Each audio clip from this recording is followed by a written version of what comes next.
Degree ಮಾಡಿ 4 ವರ್ಷ ಆದ್ರೂ ಯಾರಿಗೂ ರಿಕ್ರೂಟ್ಮೆಂಟೇ ಇಲ್ಲ. ಕರೆಕ್ಟ್. ಯಾಕೆ ಆಗ್ತಾ ಇಲ್ಲ ಅಂತ ಹೇಳಿದ್ರೆ ಬಿಕಾಸ್ ನೀವು ಜಾಬ್ಸ್ ನ ಐಡೆಂಟಿಫೈ ಮಾಡಕ್ ಆಗ್ತಾ ಇಲ್ಲ.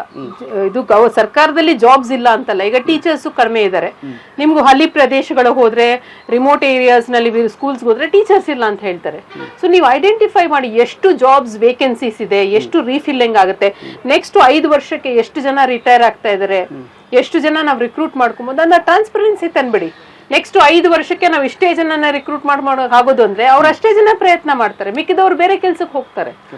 ಸೊ ಒಂದು ಸಿಸ್ಟಮ್ ಇರಬೇಕು. ಈಗ ನಾವೆಲ್ಲ ಏನಾದ್ರು ಮಾತಾಡಿದ್ರೆ ನೀವು ಕಾರ್ಪೊರೇಟ್ ಸಿಸ್ಟಮ್ ಅಂದ್ರೆ ನೀವು ಬಜೆಟಿಂಗೇ ಮಾಡ್ತಾ ಇಲ್ಲ. ಬಜೆಟಿಂಗ್ ಅಂದ ತಕ್ಷಣ ಬರೀ ದುಡ್ಡಲ್ಲ, ಜನರ ಬಜೆಟಿಂಗು ಆಗ್ಬೇಕು.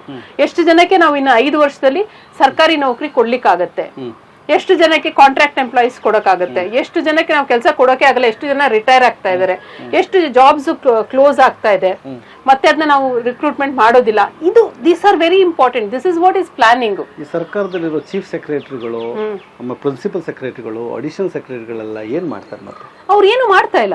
ದ ಥಿಂಗ್ ಇಸ್ ದಟ್ ಇವಾಗ ಯಾವ ವ್ಯವಸ್ಥೆನಲ್ಲಿ ಇದೀವಿ ಅಂದ್ರೆ ಬರೀ ನೀವು ಒಂದು ಆಟೋ ಪೈಲಟ್ ಮೋಡ್ ನಲ್ಲಿ ಇಟ್ಟಿದ್ರೆ, ಯಾವುದೇ ಸರ್ಕಾರ ಆಗಿರ್ಬೋದು, whether it is across the country, ಎಲ್ಲಾ ಗವರ್ಮೆಂಟ್ಸ್ ಇವಾಗ ಒಂದು ಆಟೋ ಮೋಡ್ ನಲ್ಲಿ ಇದ್ದಾರೆ. Everything is auto pilot mode. ಏನು ತಕ್ಷಣಕ್ಕೆ ಏನೇನಿದೆ ಅದು ನಡ್ಸ್ಕೊಂಡು ಹೋಗ್ತಾ ಇದಾರೆ, ದೊಡ್ಡ ದೊಡ್ಡ ಕಾರ್ಯಕ್ರಮಗಳನ್ನ ತಗೊಂಡ್ಬರ್ತಾರೆ, ಅಷ್ಟು ಮಾತ್ರ ಫೋಕಸ್ ಮಾಡ್ತಾ ಇದಾರೆ ಹೊರತು ನೆಕ್ಸ್ಟ್ 15 ವರ್ಷಕ್ಕೆ ನಮ್ಮ ರಾಜ್ಯಕ್ಕೆ ಏನ್ ಮಾಡ್ಬೇಕು ಅಂತ ಯಾವ ರಾಜ್ಯದಲ್ಲೂ ಯೋಚನೆ ಮಾಡ್ತಾ ಇಲ್ಲ. ನಮ್ಮ ವಿಜಯವಾಹಿನಿ ನ್ಯೂಸ್ ಚಾನೆಲ್ನಲ್ಲಿ ಪ್ರಮೋಷನ್, ಜಾಹೀರಾತು, ಅಡ್ವರ್ಟೈಸ್ಮೆಂಟ್ ನೀಡಲು ಸಂಪರ್ಕಿಸಿ 9535808456.